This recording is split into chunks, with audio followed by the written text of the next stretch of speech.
Friends, நம்ம மோசேயை குறித்து பார்த்தோம் இல்லையா? நிறைய காரியம். மோசேக்கு அப்புறம் யார் இஸ்ரவேல் ஜனங்களை வழி நடத்தினாங்கன்னா, நம்ம எல்லாருமே உடனே சொல்லிடுவோம், யோசுவா தான் நடத்தினாரு. அவர் தான் யோர்தானை கடந்து கூட்டி போனாரு, எல்லாருக்கும் தேசத்தை சுதந்திரத்தை கொடுத்தாரு அப்படின்னு. அப்போ யோசுவாக்கு அப்புறம் யார் இஸ்ரவேல் ஜனங்களை நடத்தினா அப்படின்னா, நம்ம நிச்சயம் யோசிப்போம், ஆமா யார் நடத்தினாங்க? அப்புறம் சொல்லிடுவோம், இல்லை நியாயாதிபதிகள் இருந்தாங்களே அப்படின்னு. ஆனால் நிறைய நியாயாதிபதிகள் இருந்தாங்களே, ஏன் கர்த்தர் இப்படி பெயர் சொல்லத்தக்கதான ஒருத்தரை நம்மளால ரீகால் பண்ண முடியல? மோசே யோசுவாவை சொன்ன நாம அதுக்கப்புறம் நியாயாதிகளை கொஞ்சம் யோசிச்சு தான் சொல்ல வேண்டியது இருக்கு. கிதியோன், சிம்சோன், இப்படி 1-2 பேர் தானே நமக்கு தெரியுது. ஏன் இந்த காலம், ஏன் இந்த காரியம், ஏன் யோசுவாக்கு அப்புறம் எல்லாருக்கும் அறிந்த எல்லாரையும் நடத்தக்கூடிய ஒரு தலைவரை ஏன் தேவன் ஏற்படுத்தலை அப்படின்னா, தேவன் அந்த இஸ்ரவேல் ஜனங்க ஃபுல்லாக வனாந்திரத்தில் நடந்து போனாங்க.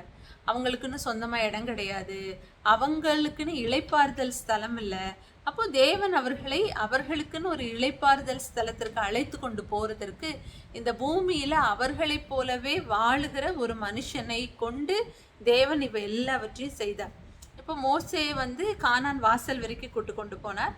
கானானுக்குள்ளே கொண்டு போய் அந்த தேசத்தெல்லாம் சுதந்திரிக்கவும் பங்கிடவும் கர்த்தர் யோசுவாவை பயன்படுத்தினார். யோசுவா காலத்தில் கூட அவங்க இன்னும் சிலருக்கு இன்னும் தேசங்கள் பிரிக்கப்படாது இருந்தது. அதுக்கப்புறமாக கூட அந்த காரியத்தெல்லாம் அவங்க செய்தாங்க.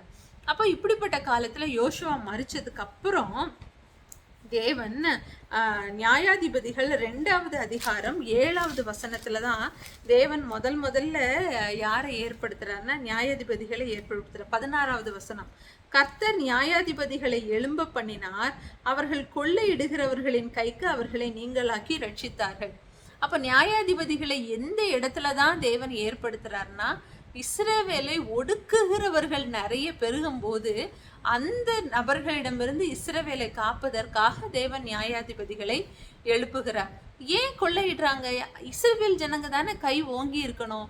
எப்படி இந்த எதிரி ஜனங்கள் இஸ்ரவேலை ஆளுகை செய்ய வந்தாங்க அப்படின்னா, 2 சாமுவேல் 2வது நியாயாதிபதிகள் 2வது அதிகாரம் 7வது வசனம், யோசுவாவின் சகல நாட்களிலும் கர்த்தர் இஸ்ரவேலுக்காக செய்த அவருடைய பெரிய கிரிகள் எல்லாம் கண்டவர்களும் யோசுவாவுக்கு பின்பு உயிரோடு இருந்தவர்களுமாகிய மூப்பரின் சகல நாட்களிலும் கர்த்தரை ஜனங்கள் சேவித்தார்கள்.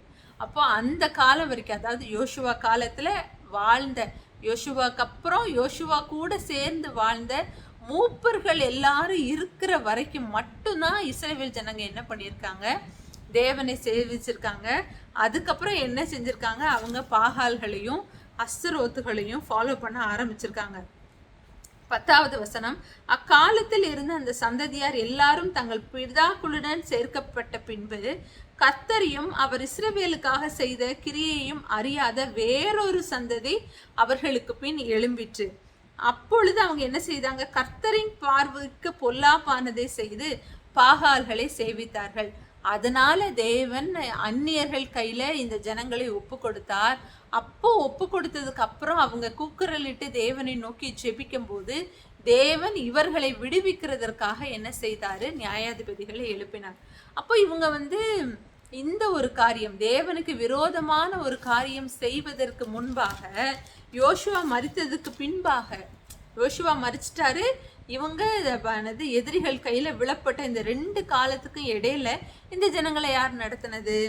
நீங்க நியாயாதிபதிகள் 1வது அதிகாரம் 1வது வசனம் பாத்தீங்கன்னா, யோசுவா மரித்த பின் இஸ்ரவேல் புத்திரர் கர்த்தரை நோக்கி, கானானியரை எதிர்த்து யுத்தம் பண்ணபடி எங்களில் யார் முதல் எழுந்து புறப்பட வேண்டும் என்று கேட்டார்கள். அதற்கு கர்த்தர், யூதா எழுந்து புறப்பட கடவன் என்றார். அப்போ எப்போ எனக்கும் கர்த்தருக்கும் இடையில யாருமே இல்லைன்னு எப்போ அந்த ஜனங்கள் தெரிஞ்சுக்கிட்டாங்களோ, அப்போ அந்த ஜனங்கள் டைரக்டா கர்த்தர்கிட்டயே கேட்குறாங்க, இந்த கானான் தேசத்துல இந்த யுத்தத்தை இன்னும் முன்னெடுத்து போக எங்களை யாரு முதல்ல போகணும்னு கேட்கும்போது கர்த்தரும் பதில் உத்தரவு கொடுக்குறாரு, நீ யூதா ஜனங்களை நீங்க முன்னின்று இந்த யுத்தத்தை நடத்துங்க அப்படின்ட்டு.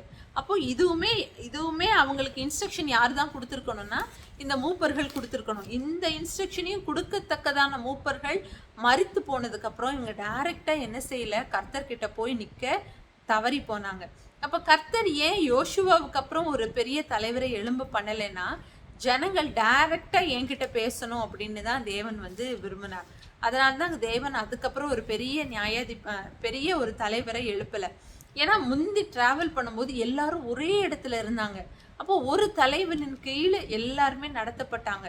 ஆனா இப்போ அவங்க எல்லாரும் கானான் தேசத்துக்கு போன பிறகு தான் முதல் பெயர் சபா மட்டும், அது ஒரு பெரிய தேசம், அந்த எல்லா இடங்களிலும் தேவன் அவர்களுக்கென்று ஒரு சுதந்திர விதத்தை கொடுத்து அவர்களை தங்க வைத்தார். அப்போ இப்படி தங்கி இருக்கிற ஒரு பெரிய பறந்து விரிந்த தேசத்துல ஒருத்தரை கொண்டு இந்த காரியத்தை பண்ணவும் முடியாது. தேவன் ஒருவரே அவருக்கு ராஜாவாக இருந்து இதெல்லாம் நடப்பிக்கணும் அப்படின்னு நினைச்சாரு. அதே சமயம் எல்லா கோத்திரத்திலும் சில கோத்திரத்துல அவர் வந்து லேவியருக்கு சுதந்திரம் கொடுக்க சொன்னார், அடைக்கல பட்டணத்தை ஏற்படுத்த சொன்னார். எல்லாருக்கும் நடுவாக தன்னுடைய பீடத்தை அவர் வைத்து 7 வருஷத்துக்கு ஒரு தடவை இல்லை வருஷத்துக்கு ஒரு தடவை இப்படி எல்லா ஆண்களும் வந்து பலியிடணும், தேவ சமூகத்தில் கூடணும்னு சில ரூல்ஸ் எல்லாம் போட்டிருந்தார். அப்போ இப்படி தான், அதாவது தன்னை நோக்கி ஜனங்கள் வந்து தன்னிடம் முறையிட்டு தன்னிடமிருந்து பதில் பெற்றுக்கொள்ளணுங்கிறதான் தேவனுடைய விருப்பமாக இருந்தது. ஆனால் என்னைக்கு தேவ ஜனங்கள் வழி மாறி போனாங்களோ அப்போதான் தேவன்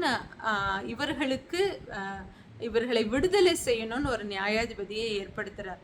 அப்போ நம்ம எல்லாருக்குமே தேவன் சில மோசையை போல சில யோசுவாக்களை போல நல்ல ஆவிக்குரிய தலைவர்களை ஏற்படுத்தியிருக்காங்க.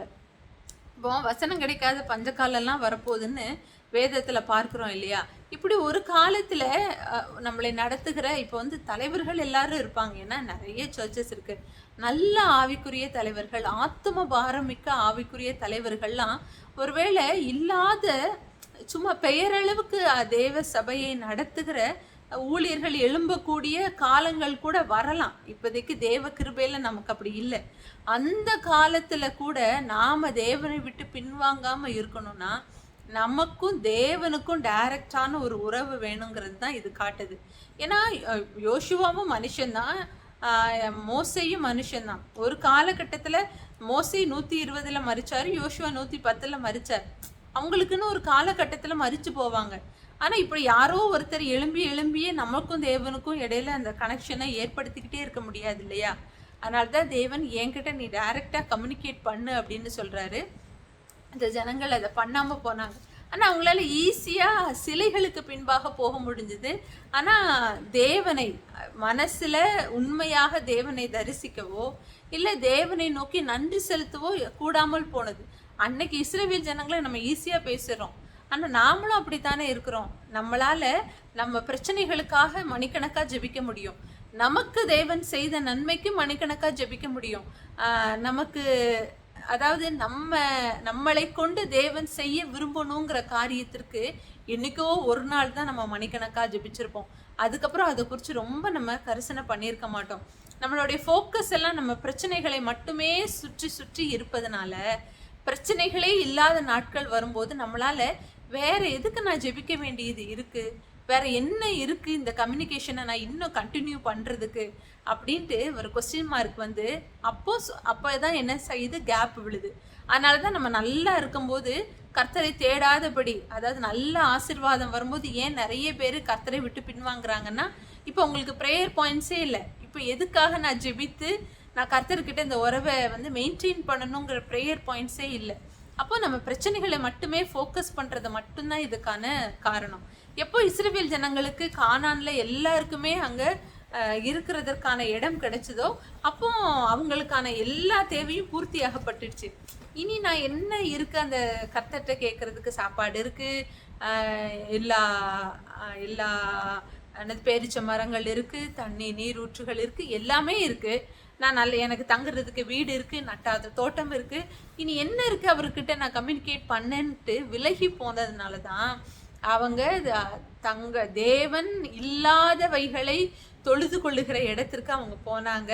அதுக்கப்புறம் தேவன் அவர்களை மற்றவங்க கையில ஒப்பு கொடுத்தாங்கன்னு நம்ம பார்க்கிறோம்.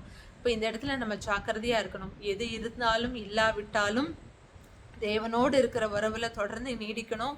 பிரச்சனைக்காக தேவைக்காக மட்டுமே ஜெபிக்காம தேவ ராஜ்யத்துக்காக ஜெபிக்கணும். நம்மளுடைய பிரச்சனையே 2வதா வைத்து விட்டு இல்லை நம்மளுடைய பிரச்சனைக்காக ஜெபித்தாலும் என்னைக்குமே நம்ம ஜெபத்துல நம்மளை கொண்டு தேவன் செய்ய விரும்புகிற காரியத்தை ஒரு நாள் விடாம இருந்தோம்னு வைங்களேன், பிரச்சனை இருந்தாலும் இல்லாவிட்டாலும் இந்த உறவு எப்போதும் நீடிச்சுக்கிட்டு இருக்கும் மகிமை வரை. நிச்சயம் உங்களுக்கு இது பிரயோஜனமாக இருந்திருக்குன்னு நான் கர்த்தருக்குள்ள விசுவசிக்கிறேன். God bless you.